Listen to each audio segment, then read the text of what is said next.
ज्ञानवापी को लेकर के जो कुछ भी चल रहा वो वाराणसी की कोर्ट में, हाई कोर्ट में अथवा सुप्रीम कोर्ट के निर्देशन में चल रहा है।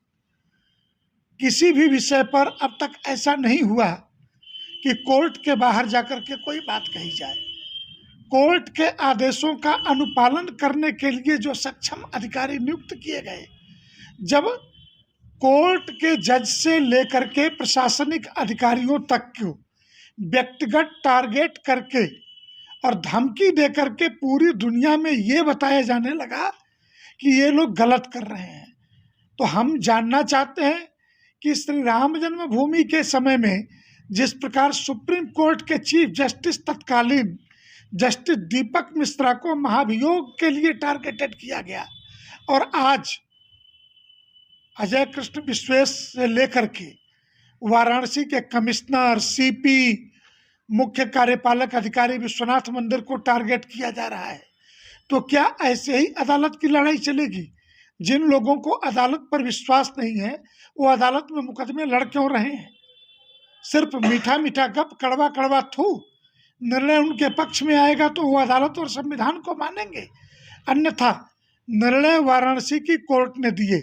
और दिल्ली में प्रेस कॉन्फ्रेंस करके सेंट्रल सुन्नी वक्फ बोर्ड, मुस्लिम पर्सनल लॉ बोर्ड ने जिस तरीके से न्यायपालिका से लेकर के कार्यपालिका तक को धमकाने का कार्य किया, वो इस देश के संत समाज को कतई स्वीकार नहीं है। कि आप शहर को जलाने की बात कर रहे हैं, आप कह रहे हैं कि संविधान जला दिया जाए।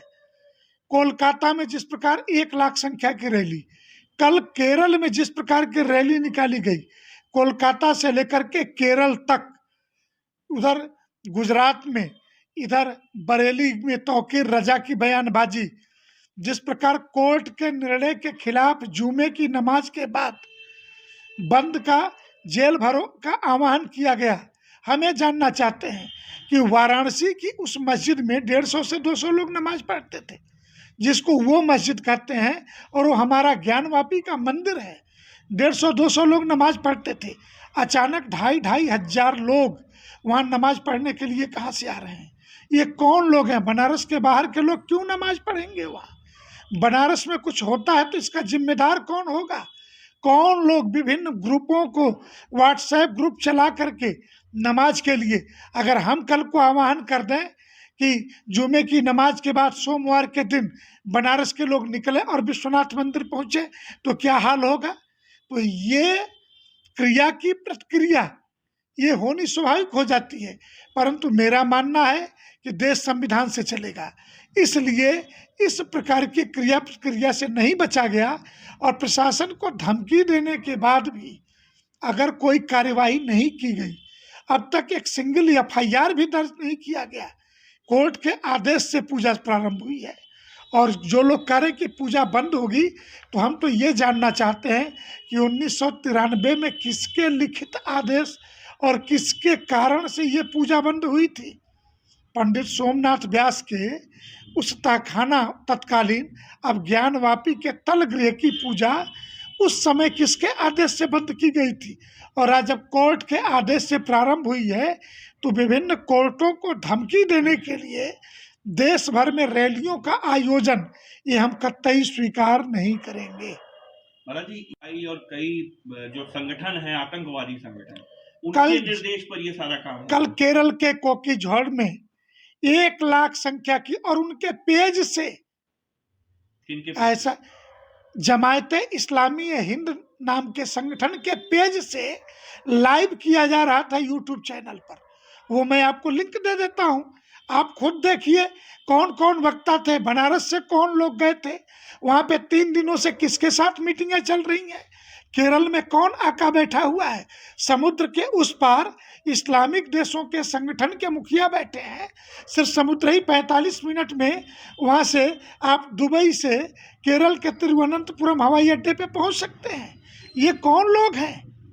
बनारस को अस्थिर करने के लिए केरल यहाँ से कौन कौन लोग गए हैं?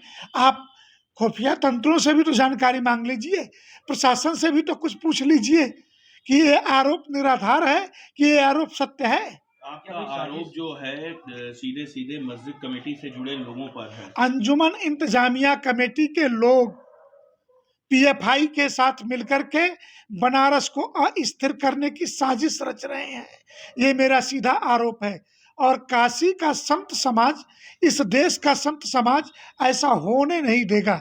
जो कुछ चलेगा कोर्ट में चलेगा, जो चलाना है कोर्ट में चलाइए, लेकिन शहर को अस्थिर करने के लिए जुमे की नमाज के बहाने जिस प्रकार की गैदरिंग पूरे देश के मस्जिदों में कराई जा रही है, वो हम स्वीकार नहीं करेंगे। तो इसके लिए कुछ आप लोग एक्शन भी लेने की तैयारी कर रहे हैं? कोई कार्रवाई या पुलिस में कंप्लेन है कुछ? जो करना है प्रशासन को करना है, प्रशासन के पास पूरी सूचना उपलब्ध है।